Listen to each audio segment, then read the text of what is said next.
किसी ने बड़े कमाल की बात कही है कि महंगे कपड़े तो दुकान के पुतले भी पहनते हैं। अगर पहचान बनाना चाहते हो तो अपना व्यवहार अच्छा करो। नमस्ते दोस्तों, मैं हूं आरजे कार्तिक। सिकंदर जिसे महान कहा गया, लेकिन महानता वाला कोई काम उसने नहीं किया। उसने बहुत देशों पर कब्जा किया, बहुत सारा खजाना लूटा। एक दिन अपना खजाना लूट करके जा रहा था उसका काफिला।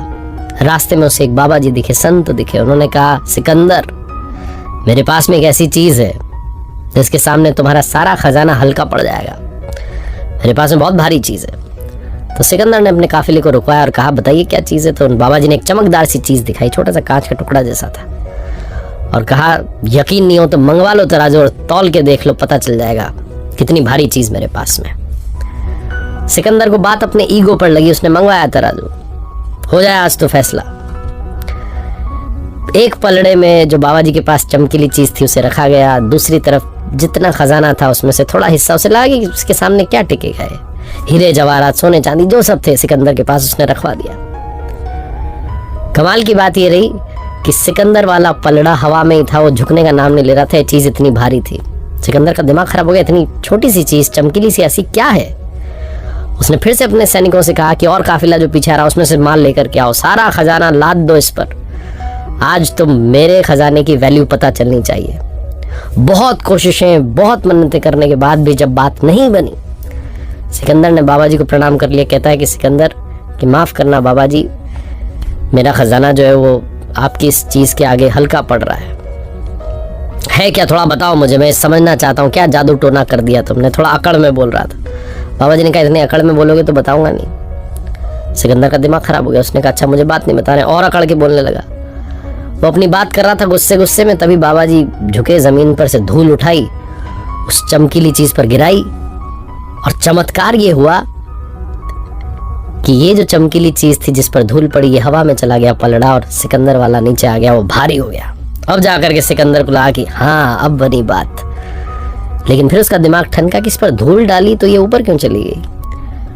अब उसके मन में और क्यूरियोसिटी आ गई, और जिज्ञासा आ गई। उसने पूछा बाबा जी से कि अब तो मैं हाथ जोड़ के पूछता हूँ, मुझे जादू समझना है। मेरा सारा लूटा हुआ खजाना एक तरफ, ये ज्ञान की बात समझ के जाना चाहता हूँ। क्या समझाना चाहते हो आप? मेरा खजाना अचानक से भारी कैसे पड़ गया? अभी 2 मिनट पहले तो भारी नहीं था। जैसे आपने धूल गिराई, क्या हो गया? तो बाबा जी ने कहा कि ये चमकीली चीज जो है ये इंसान की आंख है। जब तक इस पर धूल नहीं पड़ती ये सबसे कीमती है।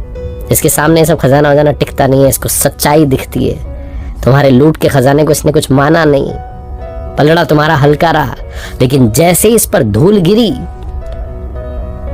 ये दिखना बंद हो गया, अंधी सी हो गई, तुम्हारा खजाना भारी हो गया। सिकंदर को तो बात समझ में आई नहीं आई, लेकिन हमें समझनी चाहिए। बात यह है कि हमारी आंखों पर भी धूल पड़ जाती है। जब हम स्टूडेंट लाइफ में होते हैं हम सोचते हैं कर लेंगे, हो जाएगा, मौज मस्ती करते हैं। वो धूल हटती है तब तक समझ में आता है बड़ी देर हो गई। कई बार रिलेशनशिप में आंखों पर धूल आ जाती है, गलत फैसले कर बैठते हैं, रिश्तों को खराब कर बैठते हैं। इंसान की आंख पर अगर धूल गिर जाए तो 2 कौड़ी की रह जाती है। इसलिए धूल का ये पर्दा हटाइए और सच को देखना शुरू कीजिए। क्योंकि जब वास्तविकता हम समझने लगते हैं, जीवन की सच्चाई समझने लगते हैं, जीवन का महत्व समझने लगते हैं, तो लाइफ भी हमें रिटर्न में वो सब देने लगती है जो हम चाहते हैं। तो अगर आप लाइफ में हैप्पीनेस चाहते हैं, खुशियाँ चाहते हैं, सक्सेस चाहते हैं, तो अपनी आंखों के सामने पड़ी धूल को हटाइए और अपने आप को कीमती बनाइए। एक बार फिर से वही बात कर दिखाओ कुछ ऐसा कि दुनिया करना चाहे आपके जैसा।